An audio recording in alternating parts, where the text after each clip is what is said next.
A light at the end of the tunnel. We end as we began, with a map.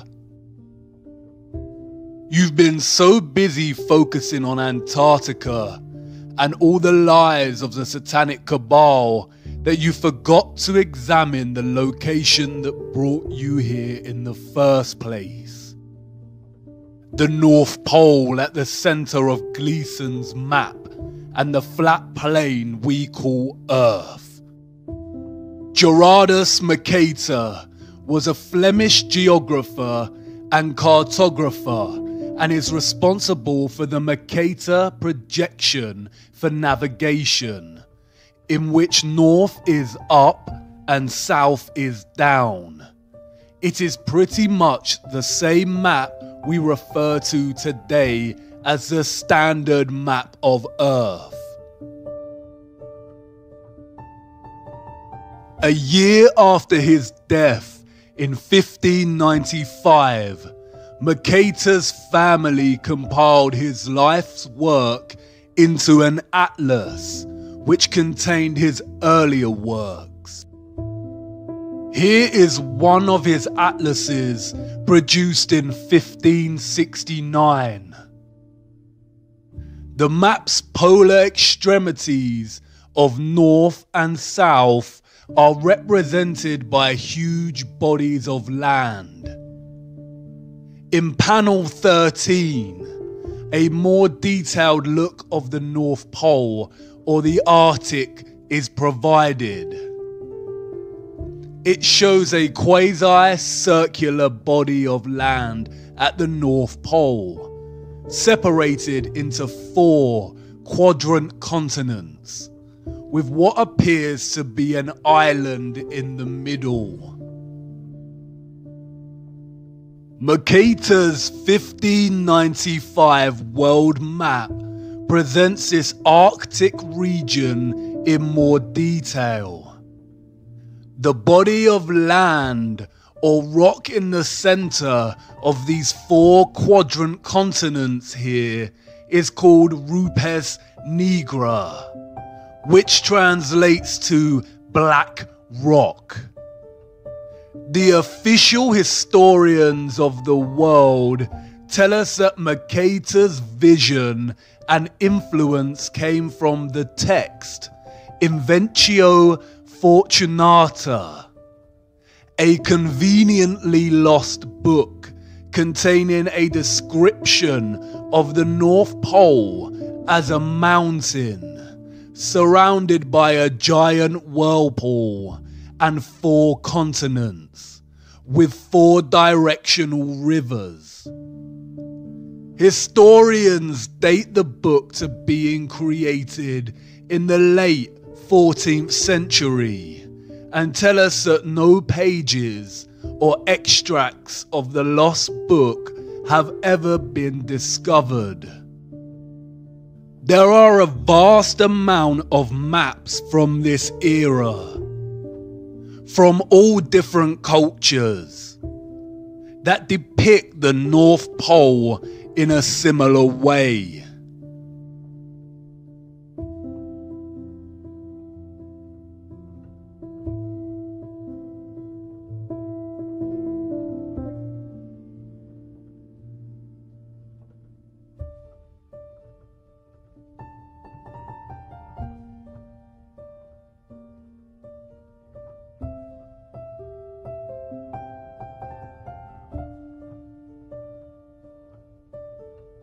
It is not until the 17th century that reference to the North Pole's mountain, 4 continents, and 4 directional rivers starts to disappear from cartography, like a Photoshop erasure job.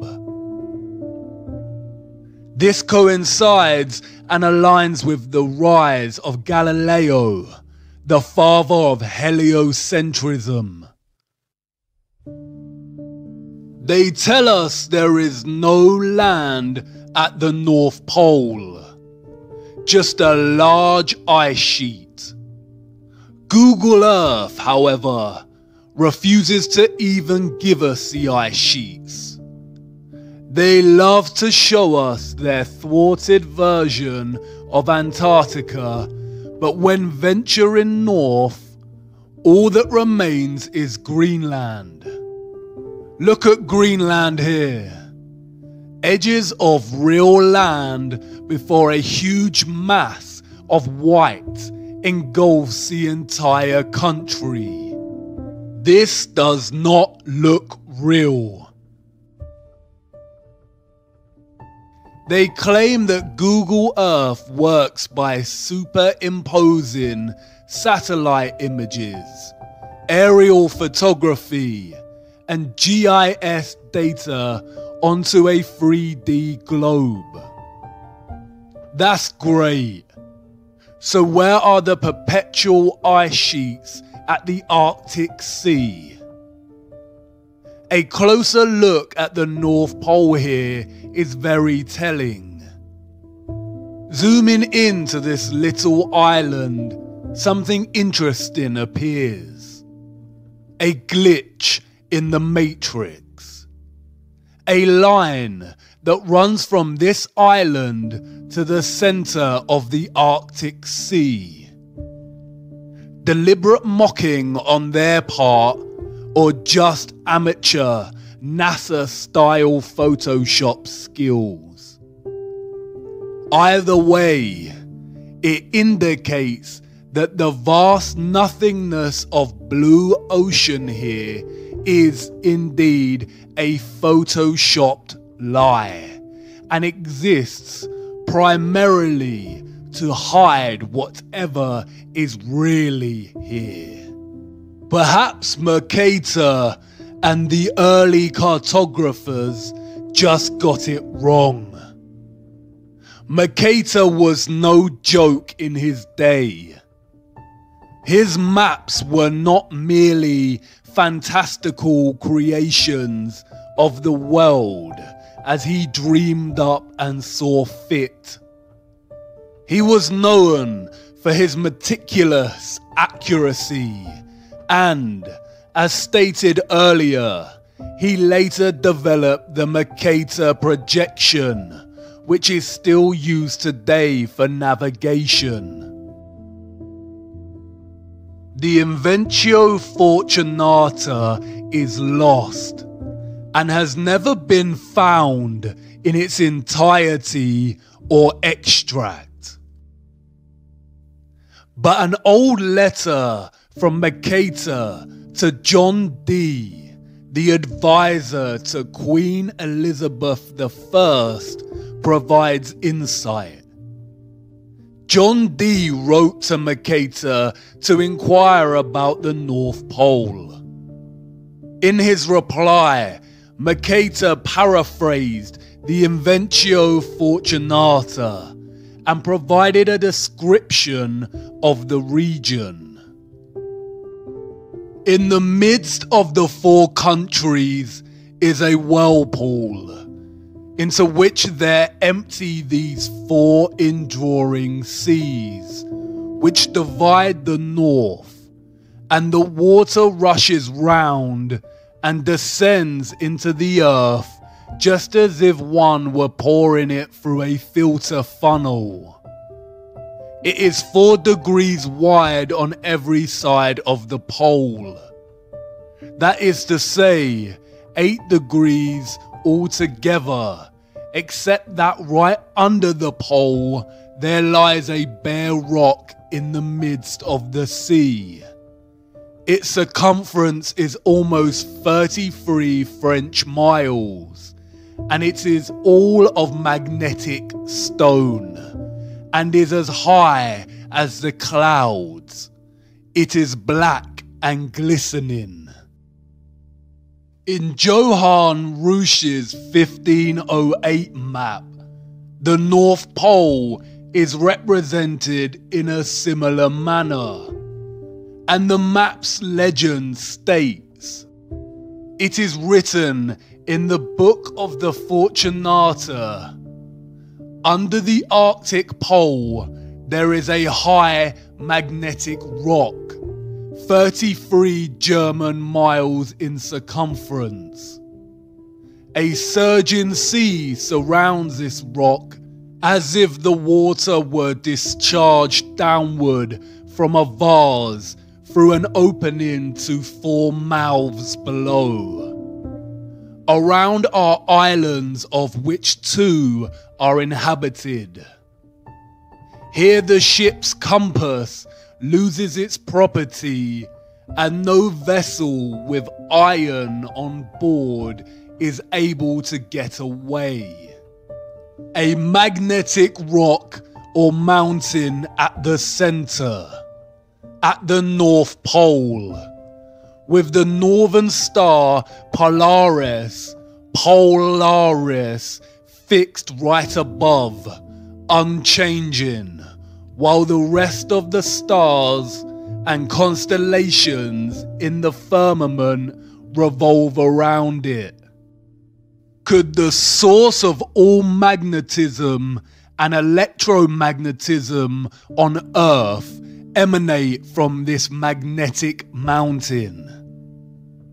It is an undisputable fact that compasses point north. But the satanic cabal tell us that the Earth is a spinning globe with 2 magnetic poles, the north and the south. Yet no matter how far we go south, the compass's needle never shifts and begins pointing south. It always points north. Is the north's magnetic pole just stronger than the south's and able to overpower it no matter how south you go? Or is somebody lying? And what about this whirlpool? The vortex at the center? Do the oceans really collect through 4 rivers and descend into the earth itself like a funnel or a vase? Would that even be possible? Do you remember what happened to water in the bowl with the magnet? Water is diamagnetic. It would certainly resist a large magnetic mountain. Is the North Pole really Earth's very own rabbit hole? And again, if this were true, why lie? It's entirely possible to let people know about this mountain and whirlpool and make it compatible with their satanic heliocentric model. The rabbit hole goes a lot deeper than you realize. It's hard to imagine a bigger secret than flat Earth itself, the firmament, the giant trees and quarried land. But there is one. It could very well perhaps be the most satanic lie of them all, just perhaps. As always, the clues are hiding in plain sight, in the symbolism, in the mythology, the language, the metaphors, the movies, waiting patiently to be discovered.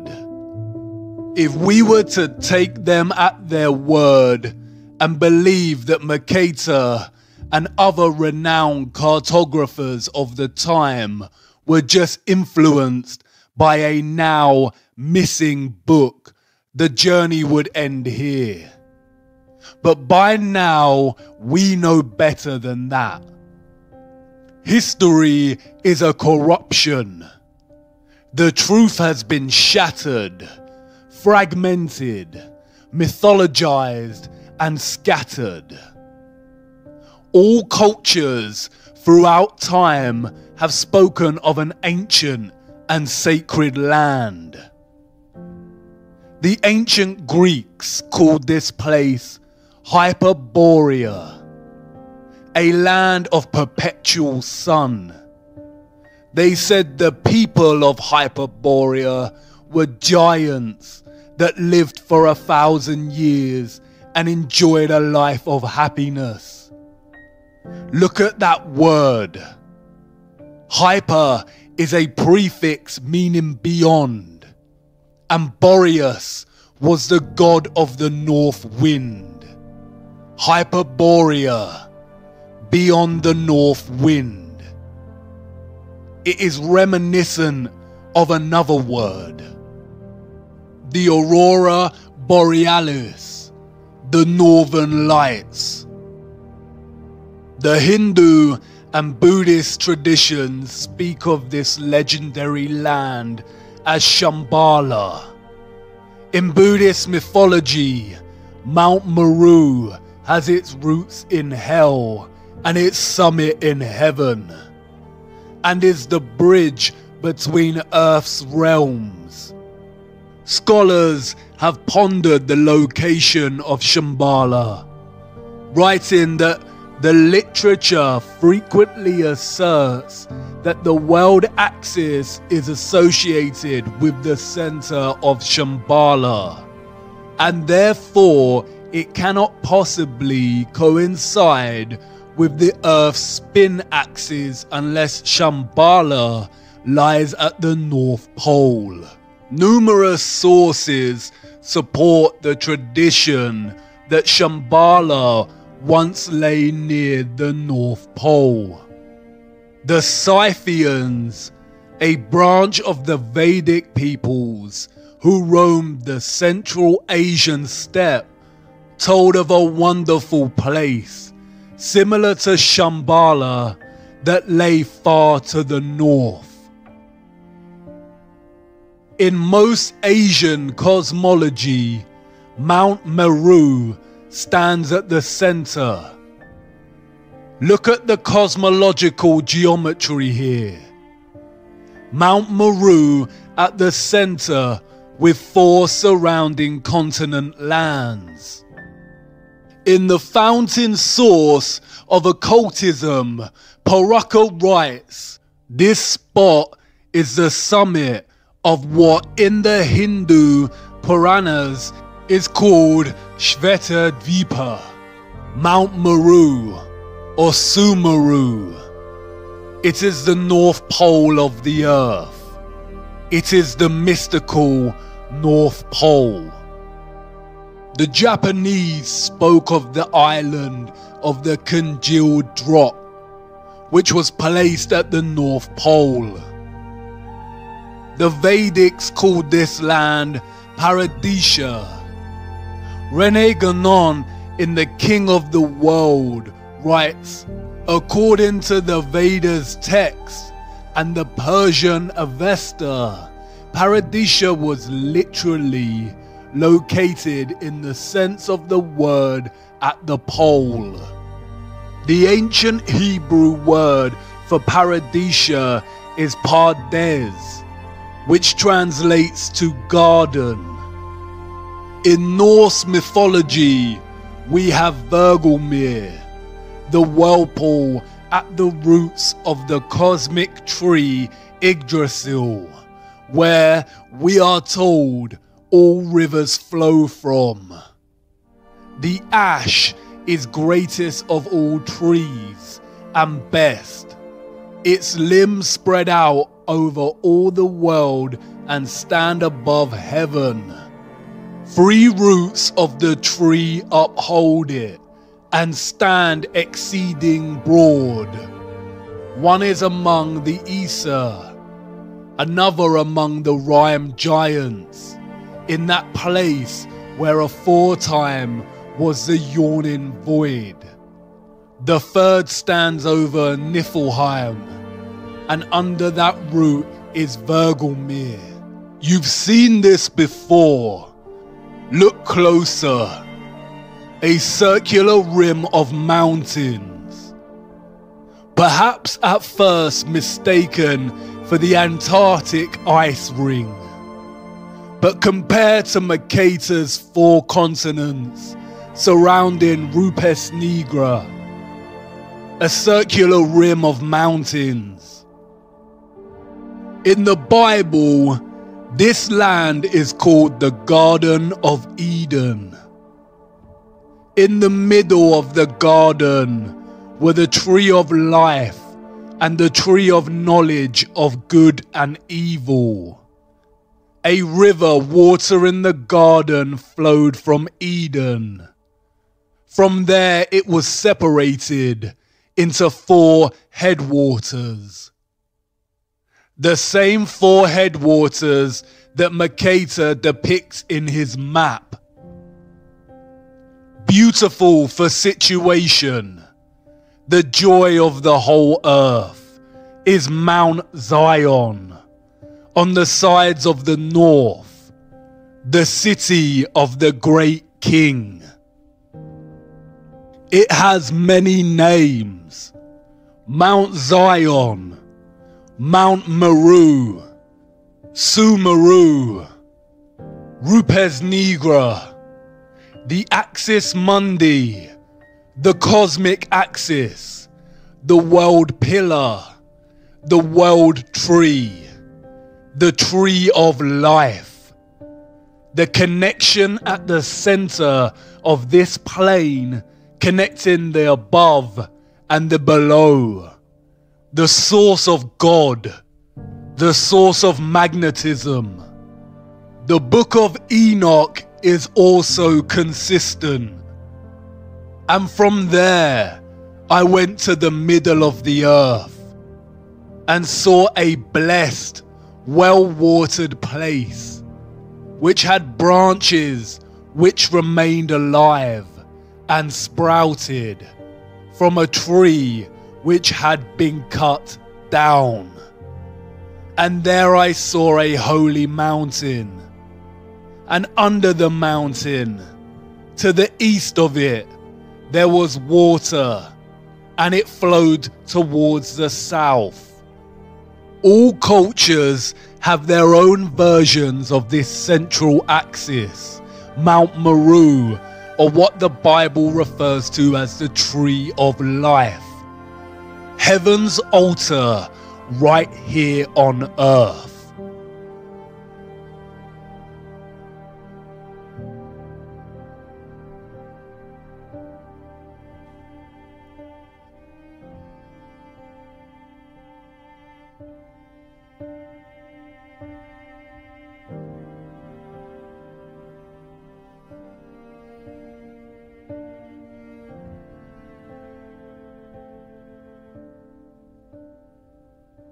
William D. Warren in Paradise Found states, "Is anywhere in the temple of nature there was to be an altar, it could only be here."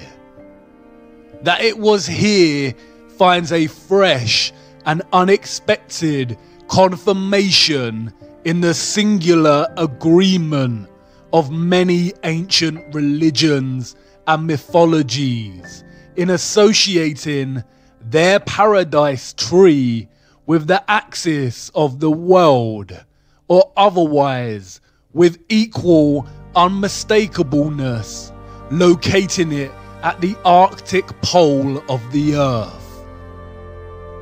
The North Pole is truly the land of 1,000 names. In accounts of his voyage in search of the Garden of Eden, Irish Saint Brendan, also known as the Navigator, journeyed to the north past Iceland and Greenland and recounts seeing great crystal pillars. A lot of Celtic mythology centers around the northern regions, with many believing that the real location of the Arthurian Avalon is actually at the center, the North Pole. Interestingly, the same John Dee that wrote to Mercator claimed that King Arthur conquered the far northern region. According to John Dee, another missing text, the Gestae Arthuri apparently contained an account of Arthur's expedition to the North Pole. Another text, the Legis Anglorum Londonis Collectae, testifies to this same expedition. Through Celtic mythology, King Arthur became associated with the North constellation, the Great Bear, otherwise known as Ursa Major. By Sir Walter Scott's day, King Arthur had become firmly associated with the Pole Star, or Polaris. In his 1805 work, Lay of the Last Minstrel, he states, Arthur's slow wane his course doth roll, in utter darkness round the pole. The northern bear lowers black and grim, Orion's studded belt is dim. The symbolism speaks louder than the corrupted history. King Arthur's Knights of the Round Table and the Western and Chinese zodiacs are strikingly similar. The Chinese zodiac table. It is our flat earth. The constellations of the dome or firmament circling the magnetic center, as do the yin-yang of the sun and the moon. King Arthur and the 12 knights at the Round Table. 12 zodiac signs, 12 knights, with King Arthur's seat at the top, like Polaris. Look at the rose in the center. It is very similar to Mercator's representation of the North Pole.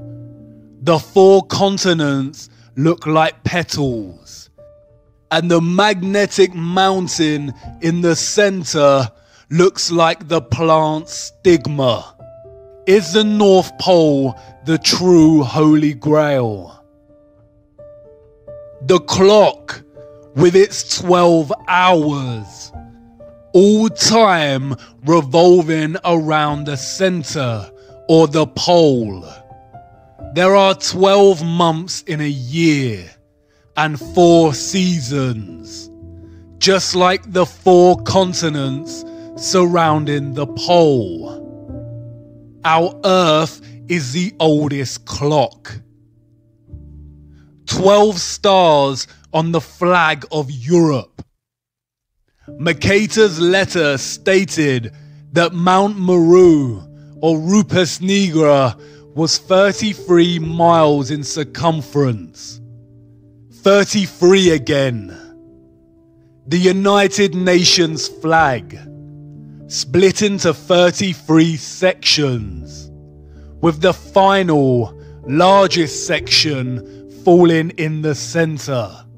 33rd degree Freemasonry. During the course of initiation, the Mason is taught that the North is Masonically a place of darkness. The Freemasons worship East, West, and South, and forsake the North. This is because the North is associated with the energy of good. It is the source, the magnetic mountain, the axis mundi directly underneath Polaris, the fixed constant star. 33 is also the age Jesus was when crucified. Many scholars have drawn links between Jesus and King Arthur. Jesus had 12 disciples. Da Vinci's The Last Supper. 12 disciples revolve around the center, Christ. A closer look at the table shows an arched central base, suggesting it was actually a round table that has been halved and flattened for purposes of the painting, hidden in plain sight. Our first encounter with the North Pole is also one of the first deceptions we ever experience as humans. St. Nicholas, or Santa, comes from the North Pole. Santa is an anagram of Satan and has ties to another mythological being, Krampus, a horned half-goat, half-demon deity that punishes children who misbehave, i.e., it has its roots in the satanic practice of Moloch worship. Krampus is still worshipped today in many European countries.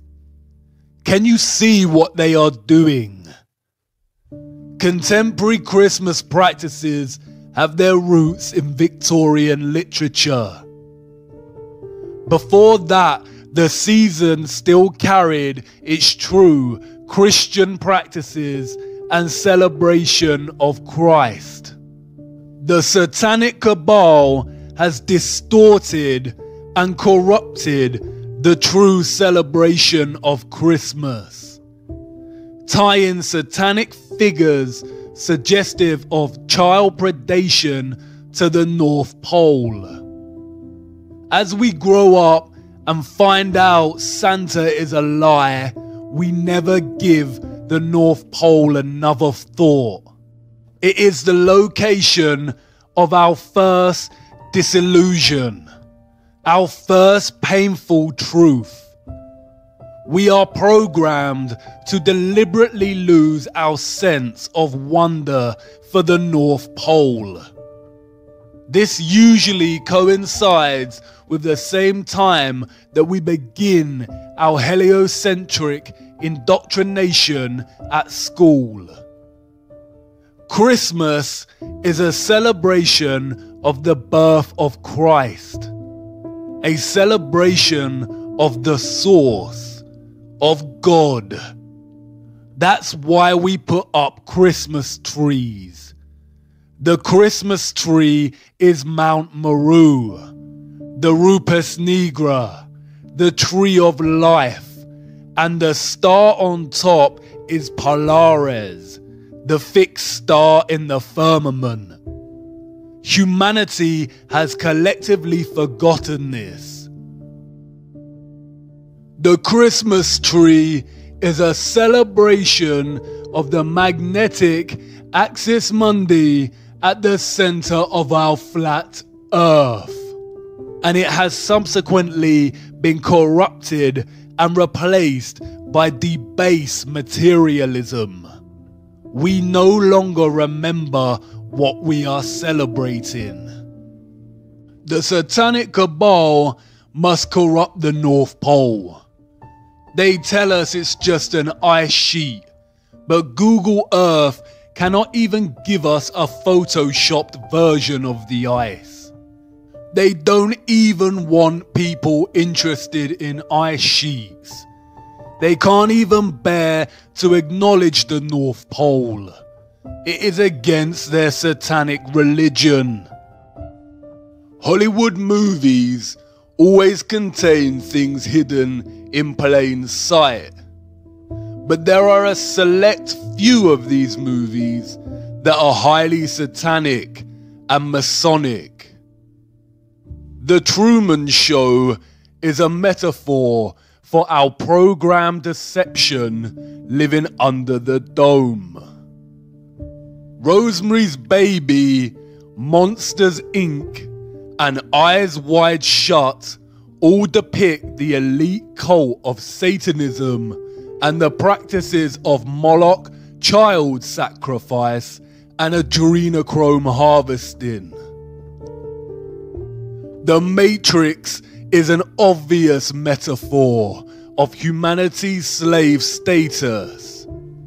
The Matrix itself being the programmed deception cast upon humanity, who have no clue to the true nature of their reality.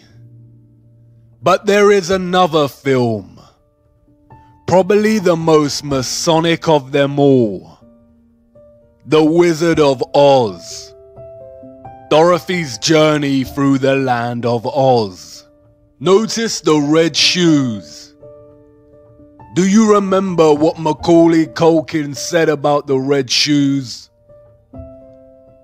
Dorothy and her unlikely band of friends must follow the yellow brick road to the Emerald City to ask the wizard if she can be sent home. The author, Lyman Frank Baum, developed maps for his land of Oz. Does this remind you of something? 4 lands or continents surrounding the central Emerald City, just like the North Pole in Mercator's map. Look at the representation of the Emerald City in the film. Look at the domed halo surrounding the city. Much like the halo we see with representations of Christ. But does it remind you of something? Look closer. Columns. Basalt columns.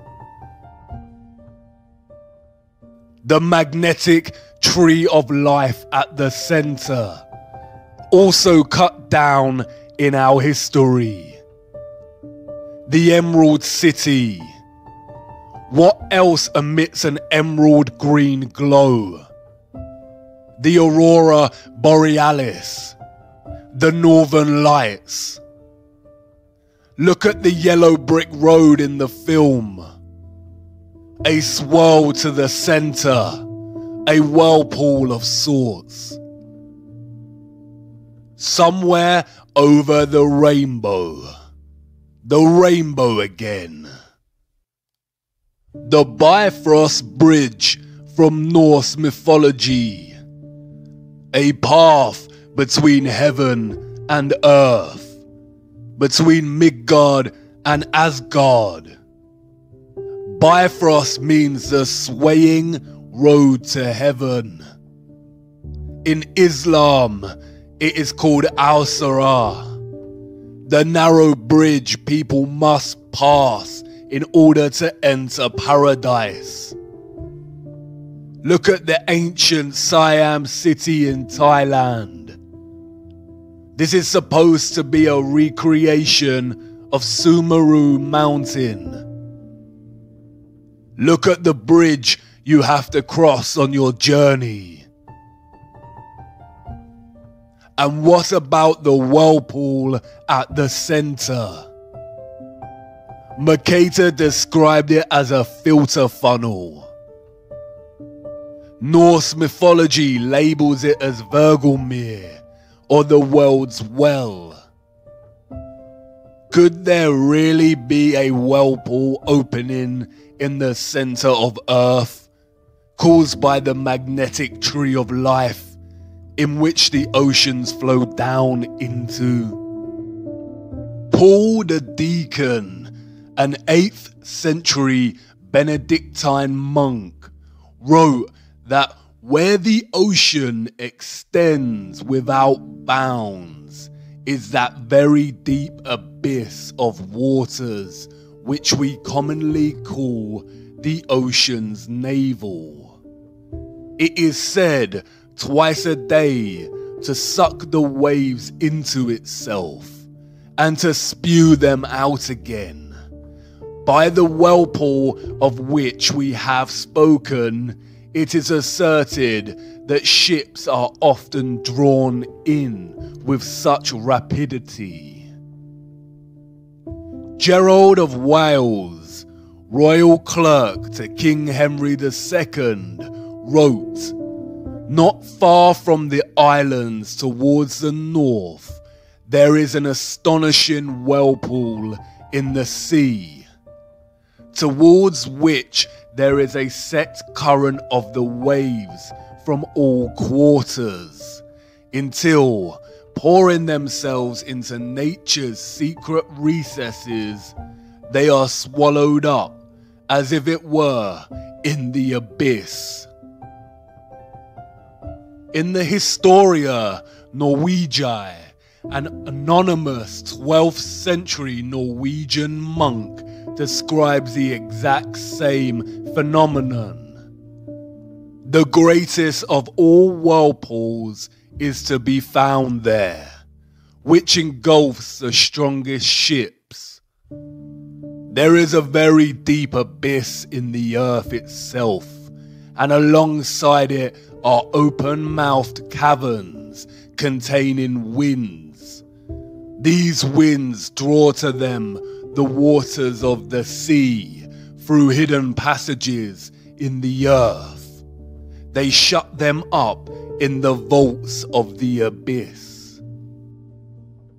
The powerful source of magnetism offers some suggestion as to how this central vortex on Earth actually works.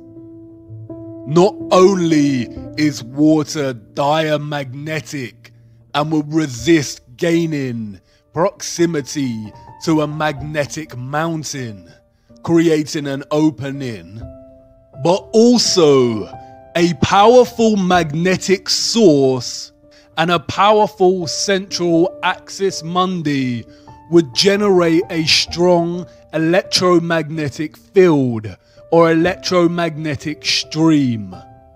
This takes the form of a toroidal electromagnetic field. Even in their heliocentric lie, they acknowledge that the Earth's magnetic field is toroidal, or shaped like a torus.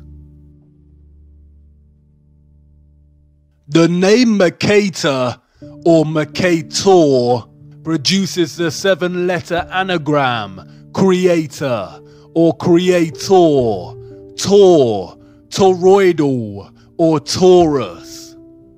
The source of the toroidal magnetic field lies at the center, or the bull's eye, the bull, the torus. Do you see how they have corrupted the torus by making it synonymous with the horned animal? The toroidal electromagnetic field is a stream of all vibration, frequency, and energy on our flat plane. A constant dance of the above and the below, with our earthly plane in the center. The toroidal field draws the oceans in at the central axis mundi vortex. As the water is drawn into the center of the earth, it keeps going and is most likely drawn out again at the perimeters of Antarctica. Hence, that is why there is so much ice. It freezes because there is not much sunlight at the outer perimeters of flat Earth. The ice has always melted at a constant rate, and this has been used recently to fuel the climate change hoax by the Satanic Cabal. This central vortex at the North Pole would also suggest the possible existence of the biblical Great Deep, and offer some clues to the existence of water above the firmament. all of which are outside of our perception's grasp and have been hidden from us. As absurd as this constant recycling of water sounds, the same process is happening right now inside of your body and never stops. Blood is pumped from the body into the right atrium and then is drawn up into the more central right valve to the lungs, which oxygenates the blood and pumps it into the left atrium at the heart's periphery, which is then drawn up into the central left valve back into the body. Speaking of the stars in the firmament, Enoch said that we shall err and take them to be gods. All planets in the fake solar system are named after false gods, such as Mars, Saturn, and Mercury. All of them apart from Earth. Earth is an interesting word, one of its kind. It is an anagram of heart. Look at the electromagnetic field of the human heart. It is a toroid. Look at the apple. It is the same shape as the toroid. What fruit did Satan tempt Eve with in the garden, the center of the earth? Hidden in plain sight, as above, so below, the microcosm and the macrocosm. What lies inside of Earth at this central vortex? Who knows? But it could explain the phenomena of the auroras at the poles. Perhaps the mysterious green light is atmospheric light coming from inner Earth, or the light emitted at the junction between realms. The word aurora borealis is very similar to the word Ouroboros, the serpent eating its own tail. A satanic symbol we see used over and over again. Many have speculated that the Ouroboros symbolizes the ice ring at Antarctica. Oro comes from the ancient Greek meaning for tail, and Boros comes from the ancient Greek meaning for swallow. Boros is also very similar linguistically to Boreas, god of the north wind. The Ouroboros is also present in the Norse cosmology, circling the center. The Bible referred to it as Leviathan, a creature with no mate, its tail placed inside of its mouth. It signifies how the North Pole and the Antarctic ice ring meet in the continual, infinite recycling of the oceans caused by the flow of energy from a toroidal electromagnetic field. It also symbolizes the continual dance between good and evil. The good being the Arctic North Pole and the evil being Antarctica. The ant prefix of Antarctica is precisely the same prefix used to signify opposition and being against. The Arctic is Christ, and Antarctica is the Antichrist. So many of the satanic elite are obsessed with Antarctica. In the mythologies, It is only the pure of heart that can enter the North Pole Center, Hyperborea, the Emerald City, the Garden of Eden. And we see this motif play out over and over again in their satanic mocking of our ignorance, while they continually lead us further and further away from knowing the truth, keeping us rooted to giving our energy to their satanic matrix. The recent BFG movie shows the characters jumping into another realm at a center with a giant tree.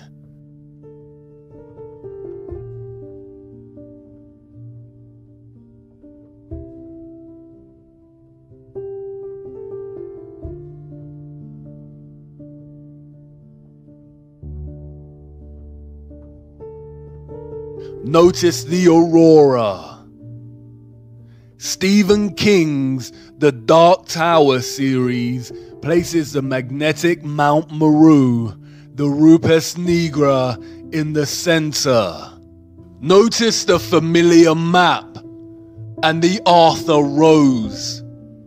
Look at a clip from the film. It's a map. My father showed me a map like this once. Inside the circle is your world and my world. Many others. No one knows how many. The Dark Tower stands at the center of all things. And it stood there from the beginning of time. And it sends out powerful energy. Interestingly, Stephen King also wrote another novel about life under the dome.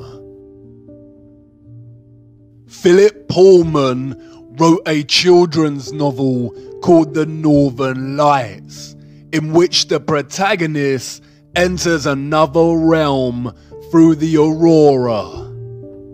Jules Verne's Journey to the Center of the Earth sees its protagonists enter inner Earth in the north, just beyond Iceland. We have the Wandering Mountain in the Never-Ending Story. Notice the rainbow. Even the production company Paramount references this in its logo.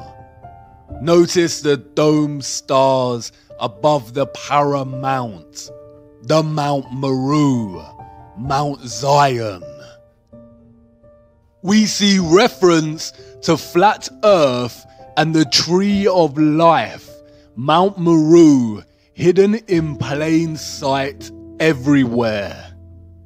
George Bush International Airport, the Flat Earth map on the ground with a huge Tree of Life in the center, reaching up to the dome above.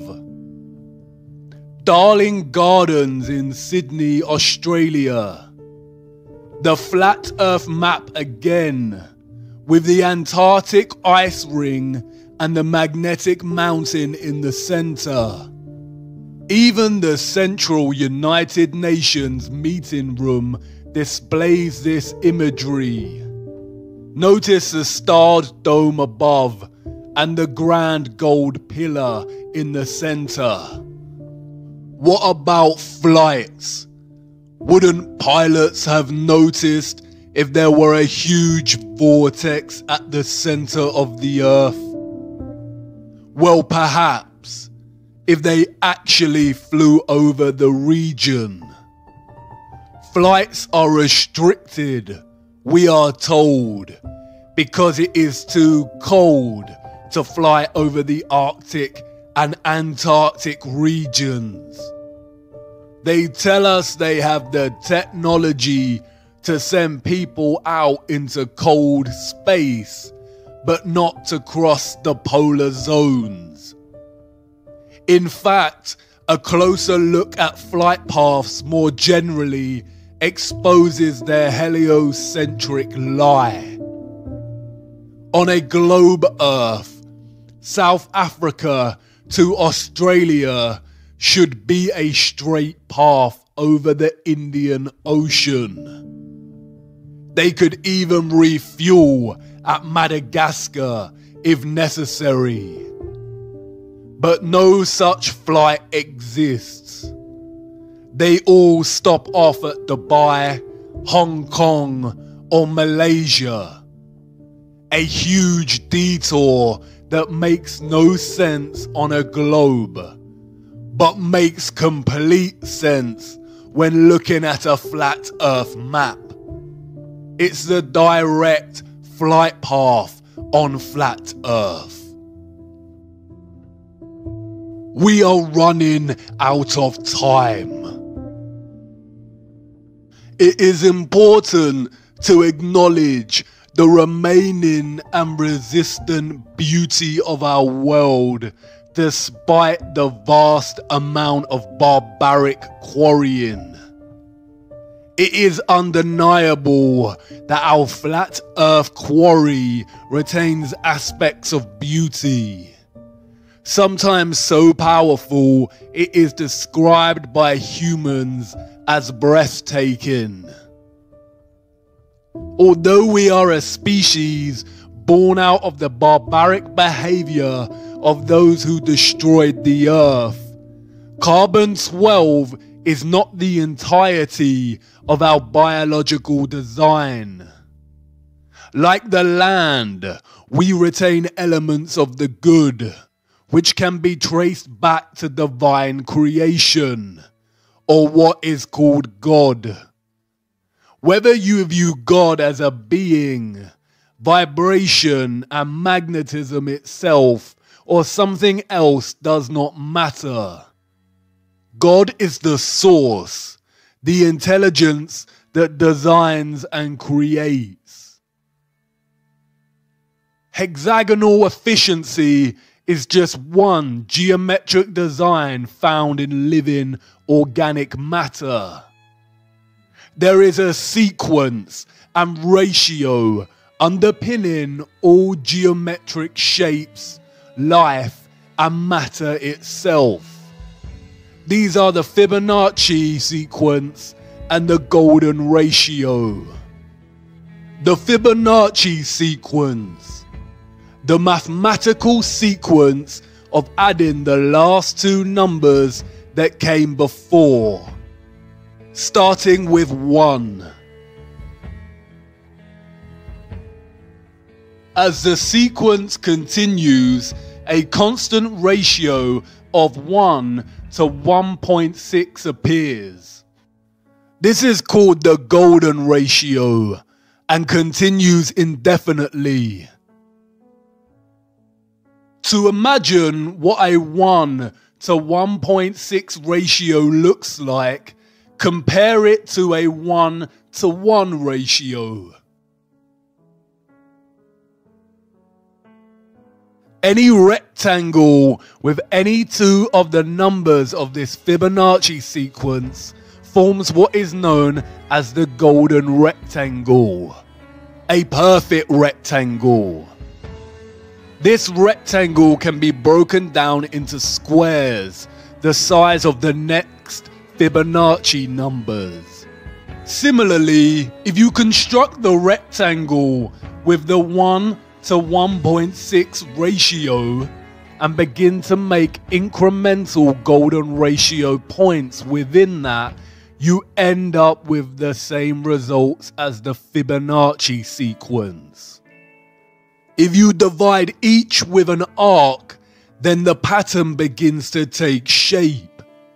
We see Fibonacci's spiral, the spiral in and of itself. A spiral, spiraling out at the sequential ratio of 1 to 1.6. Fibonacci's spiral is literally found everywhere in the natural world, on both a microcosmic level and a macrocosmic level.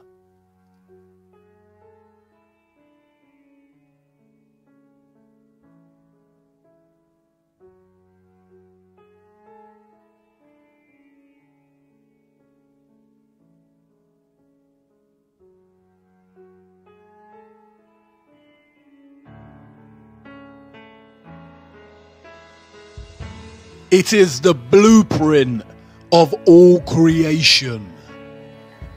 It is not a coincidence that the entire education system pretty much ignores the golden ratio and golden spiral. We are not taught about this because the inevitable conclusion of understanding the omnipresence of this ratio is to acknowledge intelligent design and creation.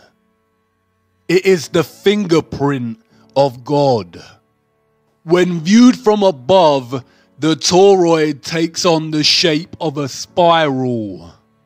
Your brainwashing and programming has to have such a powerful grip over you if you think for 1 second our flat Earth itself would not take on the same ratio and patterning. A golden spiral concentrating into a central vortex at the North Pole. Do you see how they have taken the fingerprint of God, the spiral, and corrupted it through the most evil act that can be committed? The rape, torture, and murder of a child and drinking its blood. How to continue after discovering such evil exists and the deceptions cast upon humanity. What to do when things fall apart, when down becomes up and up is now down, when those you trusted the most deceived you and let you down, when the storm comes. Center yourself. Return to the center, and not in the way they tell you. There is a reason the satanic cabal pushes things like meditation and want you to participate in blind positivity. There is a reason that most organizations now subscribe to this narrative and ask you to attend to your well-being. They want you to accept that reality is stressful and full of corruption, to normalize it, and tell you the antidote is forced relaxation, to switch off and ignore, and forced positivity, which in reality is just to ignore the matter at hand and replace it with delusional positive thoughts. In other words, to turn a blind eye. The eye is a microcosm of flat Earth itself, with the pupil at the center, giving you sight. Center yourself, but not through their methods. There is only one way to achieve centrality and stillness. The eye of the storm, immutable and still while all around it energetic rage. The tree trunk, steadfast as the wind rattles its branches. The truth is objective. It cannot move, cannot bend, cannot fall apart. It is positively charged. It stands up to any counter argument. And because of this, the truth is pure and is fixed. The fixed center of being. Put on the full armor of God so that you can take your stand against the devil's schemes. Stand firm then, with the belt of truth buckled around your waist. And knowing the world we live in, the journey to the center is going to be the journey of a lifetime. It's here, the end of the rabbit hole, the end of our small journey. There is so much we did not get to cover, but I hope you will not forget over time and keep on searching. Did I accomplish what I set out to achieve? Am I wiser? Do I know more? Perhaps a little. But the more truth I discovered, the less I truly know. The truth humbles and puts me in my place. But it is not a place of dislocation that believing in the Ironsoft heliocentric model of nothingness produces in an individual. You probably want to ask if I now believe in God. If you need to ask that question, then you haven't been paying attention. I didn't tell you before because I knew I wouldn't need to.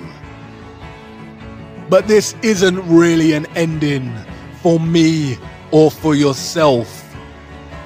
For I know that something in you, viewer, has forever changed. Whether it's your entire perspective of the earth, or just a small fraction of something that may nag at you during the late nights when sleep doesn't come. This isn't goodbye, and this is not an exit. It's actually the beginning. You're not really leaving the rabbit hole. You cannot leave the rabbit hole now. You've seen too much. The road doesn't end here. It's just a brief pause at the crossroads of another entrance to another rabbit hole. The journey of a lifetime. And who knows where it will lead you, viewer. But let's hope it's closer to the center.